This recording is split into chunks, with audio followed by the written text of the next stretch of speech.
Hello friends, मेरा नाम राकेश वर्मा और मेरे यूट्यूब चैनल पे आपका स्वागत है। दोस्तों, आज के वीडियो में जानेंगे मध्य प्रदेश के पुरातात्विक स्थलों के बारे में और उन स्थलों से जुड़े महत्वपूर्ण तथ्यों को जानेंगे। तो चलिए शुरू करते हैं। सबसे पहले बात करते हैं भीमबेटका। तो भीमबेटका पुरातात्विक दृष्टि से अत्यंत महत्वपूर्ण स्थल है जो रायसेन जिले में भोपाल के पास स्थित है। इसका उत्खनन कार्य प्रसिद्ध पुरातात्विकविद B.S. बाकड़कर के नेतृत्व में कराया गया और यह स्थल मध्य प्रदेश की प्राचीनतम संस्कृति का प्रतिनिधित्व करता है। यहाँ से पूर्व पाषाणकालीन संस्कृति की गुफाओं का शैलाश्रय प्राप्त हुए हैं। इन गुफाओं की दीवारों में आदि मानव ने अपनी सृजनात्मक कलाओं की अभिव्यक्ति की है। गुफाओं से प्राप्त चित्रों में शिकार, नृत्य, संगीत, पारंपरिक जीवन के चित्र सम्मिलित हैं। इसके अवलोकन से यह ज्ञात होता है कि तत्कालीन मानव नदियों व जलाशयों के किनारे गिरी कंदरों में निवास करता था व आखिर द्वारा अपना जीवन यापन करता था।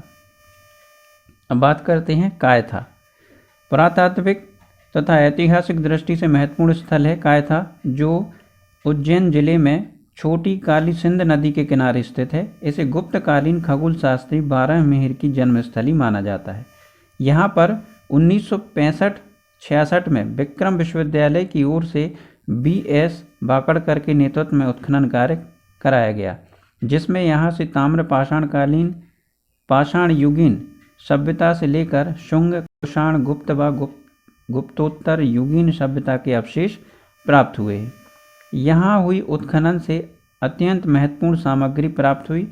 उनमें मृतभांड, तांबे व कांसे के उपकरण जिसमें विभिन्न प्रकार के अलंकरण हैं और मिट्टी से निर्मित मानव व पशुओं की आकृतियाँ, घरों के अवशेष, लोहे के उपकरण आदि प्रमुख हैं।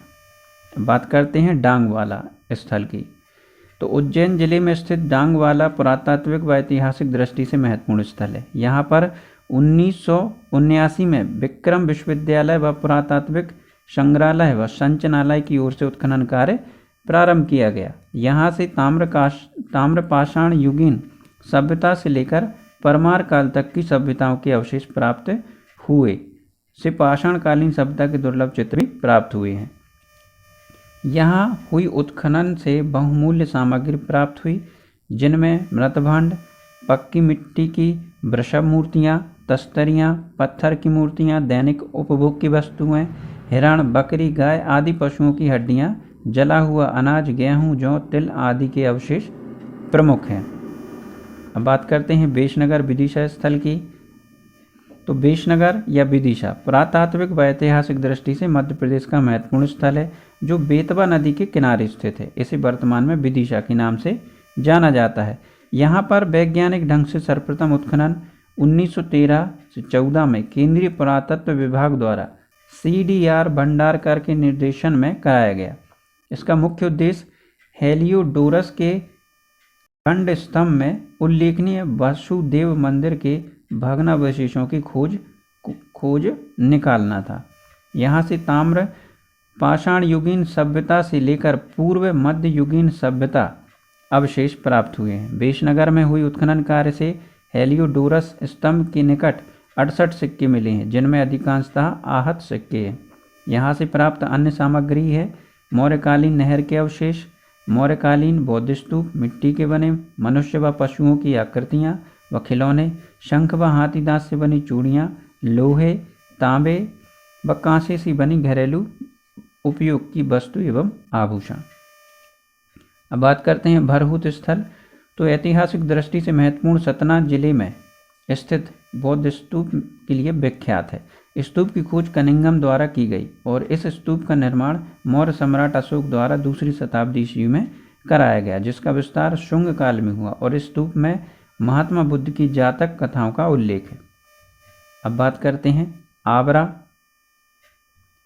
आबरा स्थल की। तो पुरातात्विक दृष्टि से मंदसौर जिले एवं आसपास के विभिन्न स्थल महत्वपूर्ण हैं। प्राचीन काल में दशपुर नाम से जाने वाले मंदसौर जिले में चंदवासा नगर से 6 मील पश्चिम की ओर आबरा प्राचीन अपरा ग्राम स्थित है। यहाँ पर मध्य प्रदेश के पुरातत्व विभाग द्वारा सन 1960-61 में डॉक्टर H.V. त्रिवेदी के निर्देशन में चंबल बांध बनाने से पहले उत्खनन कराया गया और इस उत्खनन में मालवा के ताम्रपाषाण युग से लेकर गुप्त काल तक के प्राचीन इतिहास का पता चलता है। इस स्थल से प्राप्त हुई सामग्री में तांबे की बनी वस्तुएं, शंख की बनी चूड़ियाँ, हड्डी की वस्तुएं, हाथी दांत की वस्तुएं, मिट्टी से बने विभिन्न आकार प्रकार के भांड, काले तथा लाल भांड, आहत तथा ढले हुए सिक्के, रोमन सिक्के आदि प्रमुख हैं। यहाँ लोहे के उपयोग की जानकारी तथा रोमन सभ्यता से संपर्क साक्ष्य भी मिले हैं। नावदा टोली स्थल। तो नावदा टोली मध्य प्रदेश के खरगोन जिले में इंदौर से लगभग 50 मील दूर नर्मदा नदी के तट पर स्थित एक महत्वपूर्ण पुरातात्विक स्थल है। इसका उत्खनन Deccan college research institute Poona के संचालक डॉक्टर हसमुख धीरज लाल शांकलिया के निर्देश में 1952-53 में करवाया गया था। यहाँ से ताम्रपाषाण युगीन सभ्यता के अवशेष प्राप्त हुए और यह भारतीय प्रायद्वीप की सबसे विस्तृत ताम्रपाषाण युगीन सभ्यता है। नावदा टोली के उत्खनन से अनेक अनाजों, गेहूं, चना, मटर, मसूर व अवशेष, तांबे तथा कांसे के अवशेष, कतिपय विदेशियों के आक्रमण के प्रमाण, उत्कृष्ट चमकीले लाल मृतभांड आदि प्राप्त हुए हैं।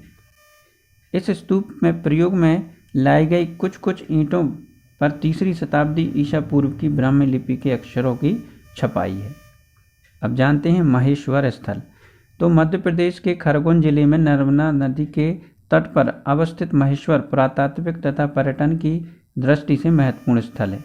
इसका प्राचीन नाम महिष्मती था और यह अहिल्याबाई होलकर की राजधानी थी। इसका उत्खनन डॉक्टर HD सांकलिया के निर्देशन में सन 1952-53 में कराया गया। यहाँ से ताम्रपाषाण युगीन सभ्यता से लेकर 500 ईसा तक की सभ्यता की जानकारी मिलती है। महेश्वर के उत्खनन में अनाजों के अवशेष, गेहूं, चना, मटर, मसूर आदि के अवशेष, तांबे तथा कांसे के अवशेष, कतिपय विदेशियों के आगमन के प्रमाण, चमकीले लाल मृतभांड, लोहे के उपकरण, आहत और ढले सिक्के, टोंटीदार प्याले आदि भी प्राप्त हुए हैं। यहाँ से 3री शताब्दी ईसा पूर्व के एक स्तूप के अवशेष भी प्राप्त हुए और इस स्तूप में प्रयोग में लाई गई कुछ ईंटों पर 3री शताब्दी ईसा पूर्व की ब्राह्मी लिपि के अक्षरों की छपाई है। अब बात करते हैं इंद्रगढ़।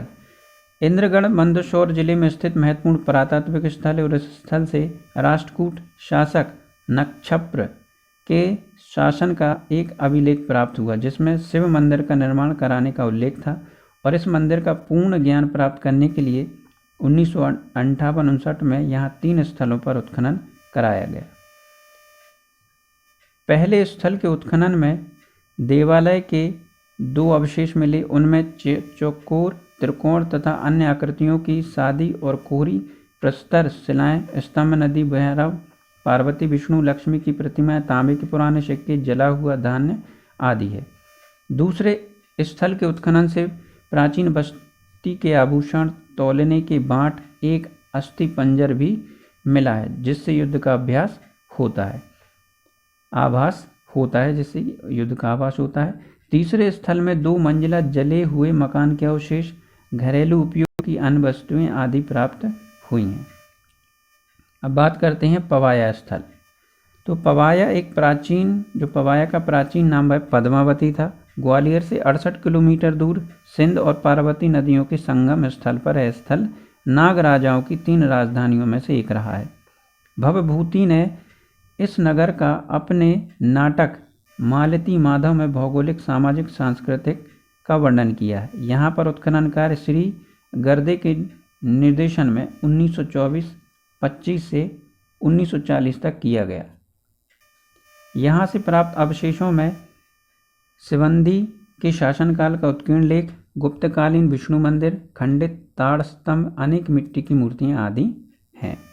अब बात करते हैं ग्यारसपुर स्थल की।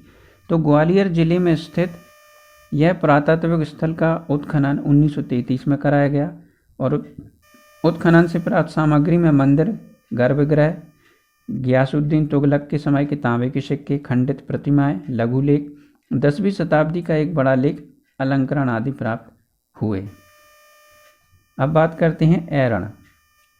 तो सागर जिले का ऐरण अपने पुरातत्विक महत्व के लिए जाना जाता है। गुप्तकालीन अभिलेखों में ऐरण ग्राम का एरिकेना नाम मिलता है। यह स्थल मंडी बामोरा रेलवे स्टेशन से 9 किलोमीटर की दूरी पर स्थित है।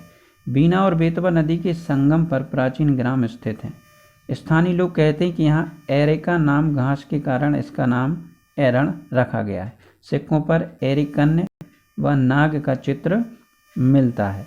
इस स्थल पर पुरातत्वीय उत्खनन से ताम्र काल के पुरावशेष प्राप्त हुए हैं, जो यह प्रमाणित करते हैं कि आज से 4000 वर्ष पूर्व यहाँ ताम्र काल के लोग रहा करते थे। उसके बाद की संस्कृति विरासत में मौर्य, शुंग, सातवाहन आदि के पुरावशेष मिलते हैं। भानुगुप्त के काल में एरण का उल्लेख आता है। यह उल्लेख गोपराज को समर्पित एक स्मृति स्तंभ पर अंकित है। गोपराज गुप्तों का सेनापति था और वह हूणों के साथ लड़ा और उसकी मृत्यु हो गई। उसकी पतिभक्त पत्नी पति के साथ ही चिता में सती हो गई। सन 1818 ईसा में एरण अंग्रेजों के अधिकार में आया। एरण में एक किला है जो डांगियों ने बनवाया था, जो अभी खंडहर रूप में है। यहाँ गुप्त काल के प्रमाण, पुरावशेष एवं मूर्तियाँ काफ़ी समय में मिलती हैं। एरण पुरातात्विक व ऐतिहासिक दृष्टि से महत्वपूर्ण स्थल है, जो सागर जिले में बीना नदी के तट पर स्थित है। यहाँ पर 1960-61 में सागर विश्वविद्यालय की ओर से कृष्णदत्त वाजपेयी के निर्देशन में उत्खनन कार्य प्रारंभ किया गया। यहाँ से ताम्र पाषाण युगीन सभ्यता से लेकर मध्ययुगीन सभ्यता तक के अवशेष प्राप्त हुए हैं। मौर्य काल के बाद मिले सिक्कों से पता चलता है कि इस समय यहाँ एक गणराज्य स्थापित हो गया था।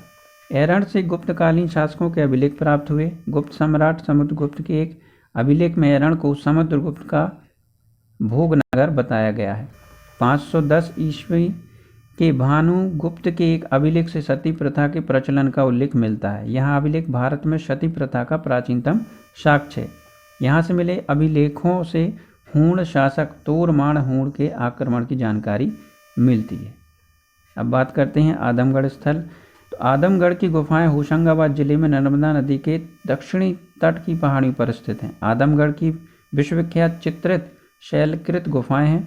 भारतीय पुरातत्व विभाग द्वारा यहाँ भी R.V. जोशी तथा M.D. खरे के निर्देशन में 1960-61 में उत्खनन कराया गया।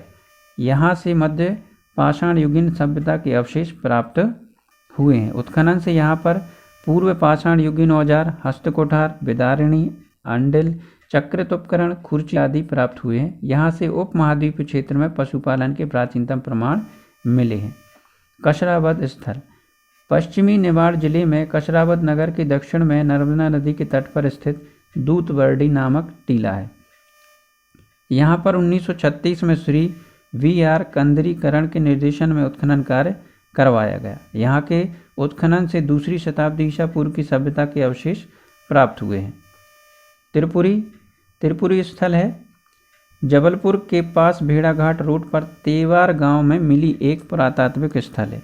यह जबलपुर की सबसे पुरानी बस्ती है, जिसकी प्राचीनता 1000 ईसा पूर्व तक की है। यहाँ की खुदाई में मिले ताम्र उपकरण और अन्य अवशेष उस काल के लोगों के जीवन पर प्रकाश डालते हैं।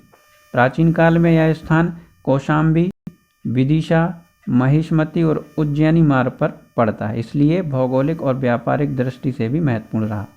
पौराणिक आख्यानों के अनुसार त्रिपुरी 3 असुरों ताड़कासुर, मायासुर और बिंदुनमाली की राजधानी थी, जिसे त्रिपुरारी शिव ने परास्त किया था।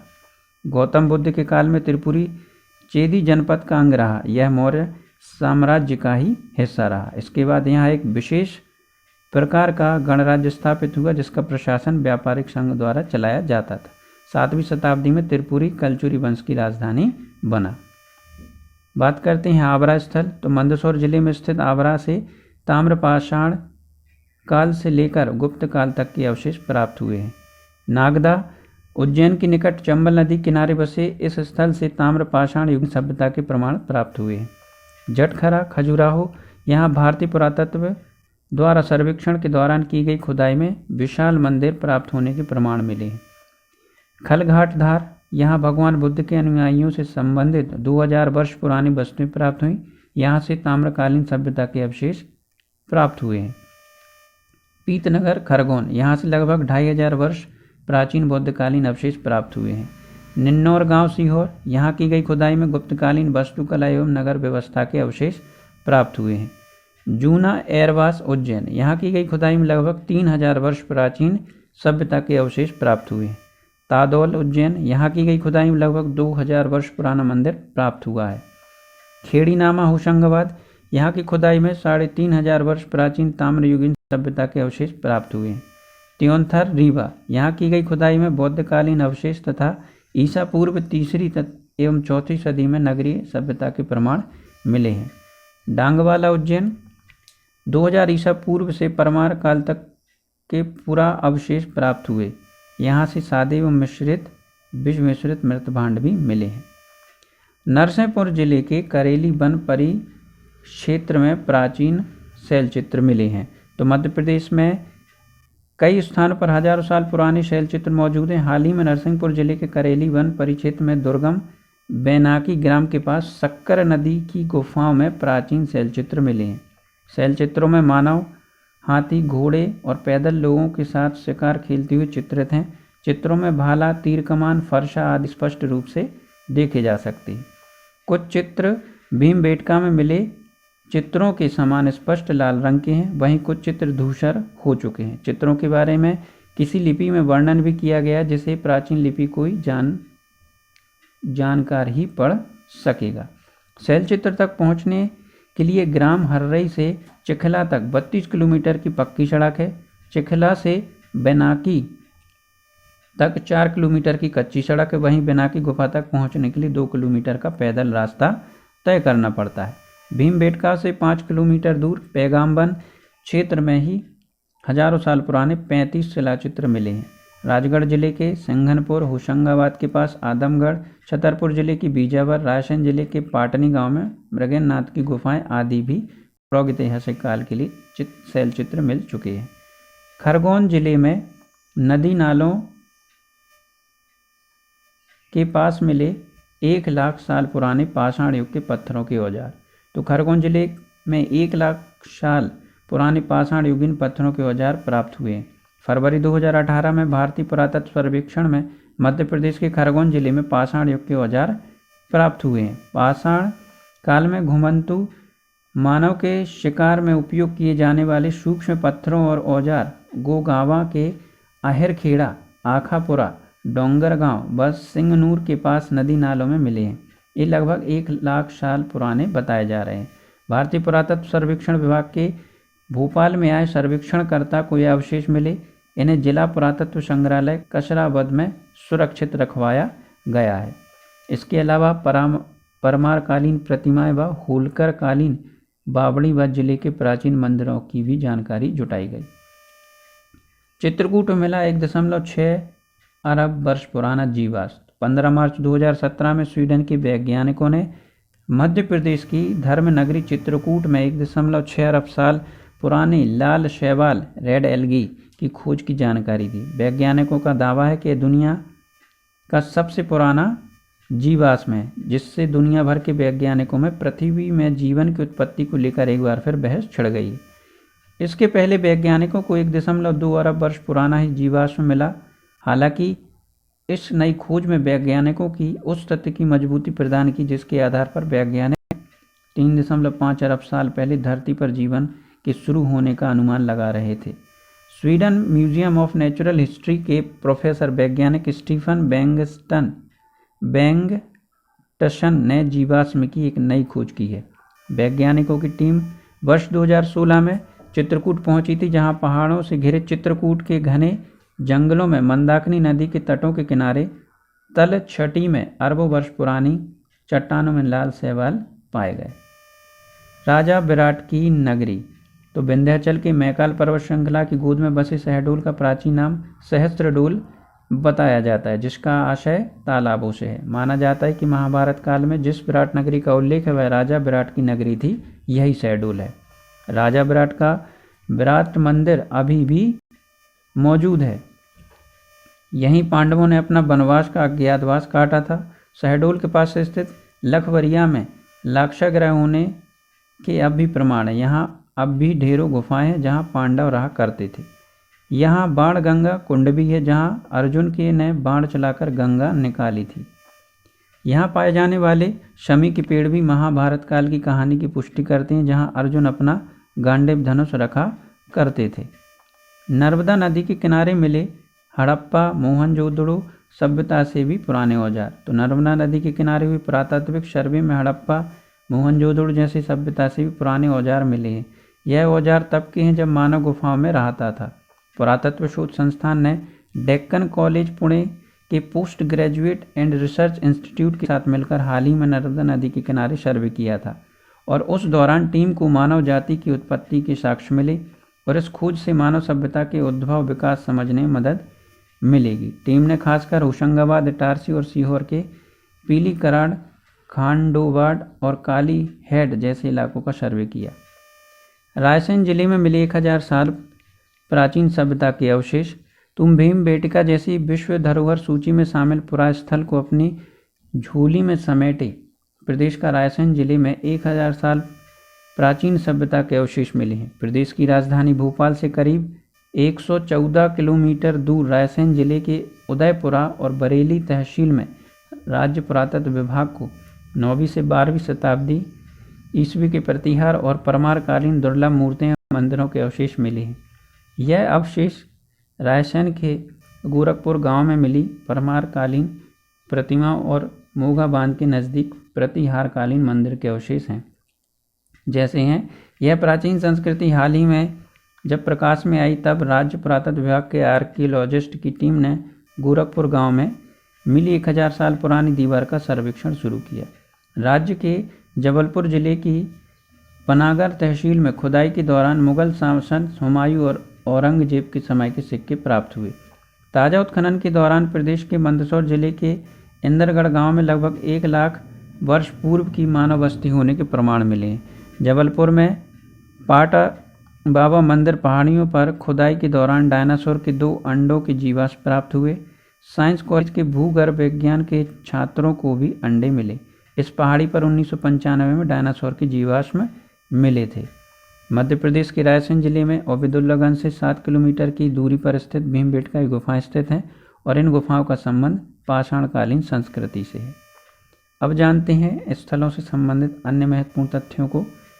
तो मध्य प्रदेश के सागर जिले में स्थित ऐरण पुरातात्विक ऐरणपुरा स्थल की प्रसिद्धता का कारण सर्वप्रथम 510 ईसा सन में सती प्रथा के प्राचीनतम अभिलेखनीय साक्ष्य का प्राप्त होना है। होशंगाबाद नगरी या नगर की बाहरी सीमा पर नर्मदा नदी के दक्षिणी तट पर स्थित आदमगढ़ की विश्वविख्यात चित्रशैल कृत गुफाएं प्राप्त हुई हैं। मध्य प्रदेश के मंदसौर जिले में स्थित इंद्रगढ़ पुरास्थल में एक शिलालेख प्राप्त हुआ, जिसके अनुसार राष्ट्रकूट नक्षप के शासन में शिव मंदिर के निर्माण का पता चला है। मध्य प्रदेश के सतना जिले में स्थित भरहुत स्तूप का निर्माण मौर्य सम्राट अशोक ने कराया था। इस स्तूप का पता सर्वप्रथम 1873 ईसा में कनिंघम महोदय द्वारा लगाया गया था। मध्य प्रदेश के मौर्यकालीन प्रसिद्ध सांची के स्तूप महात्मा बुद्ध के 2 प्रमुख शिष्यों सारिपुत्र तथा महामुदगलयान के अस्थि अवशेष सुरक्षित रूप से रखे गए हैं। मध्य प्रदेश के जबलपुर नगर में 7 मील की दूरी पर स्थित तेवर ग्राम में, जो पूर्व में त्रिपुरी नगर के नाम से विख्यात था, कलचुरी व चेदी वंश ने त्रिपुरी को अपनी राजधानी बनाया था। गुप्त शासन भानुगुप्त के ऐरण अभिलेख से सती प्रथा के प्रचलन का प्रथम प्रमाण मिलता है, जिसे उसके सामंत गोपराज की पत्नी के सती होने की जानकारी मिलती है। मध्य प्रदेश की धार्मिक नगरी उज्जैन से पूर्व की ओर छोटी काली सिंध नदी पर स्थित कायथा नामक ग्राम है। यहाँ से ताम्र पाषाणकालीन सभ्यता के साक्ष्य प्राप्त हुए हैं। होशंगाबाद के पास आदमगढ़ पुरातस्थल पर उत्खनन कार्य भारतीय पुरातत्व विभाग द्वारा श्री R.V. जोशी तथा श्री M.D. खरे के निर्देशन में 1960-61 में प्रारंभ कराया गया था, जबकि डॉक्टर H.V. त्रिवेदी निर्देशन में आबरा का उत्खनन कार्य हुआ था। वर्तमान महेश्वर के नाम से जाने वाला महिष्मती चेदी जनपद की राजधानी रही। माना जाता है कि चीनी यात्री हैंशांग ने लगभग 640 ईसा में इस स्थल पर भ्रमण किया था, जिसके अनुसार उस समय यहाँ का शासक ब्राह्मण था।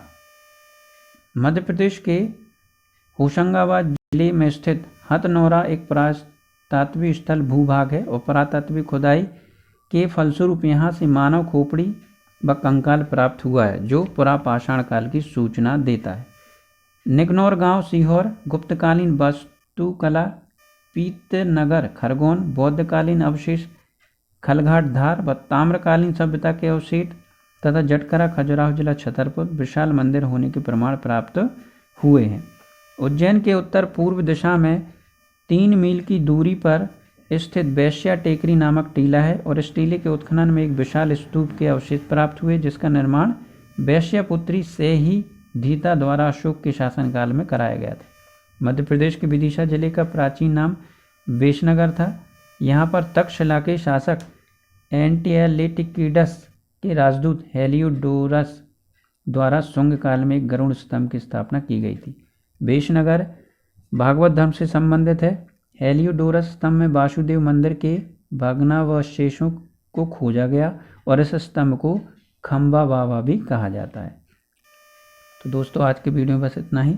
आशा करता हूँ आपको मेरा वीडियो पसंद आया होगा। वीडियो पसंद आया हो तो वीडियो को लाइक करें, अपने दोस्तों के साथ शेयर भी करें और मेरे चैनल को सब्सक्राइब करना ना भूलें। Thank you.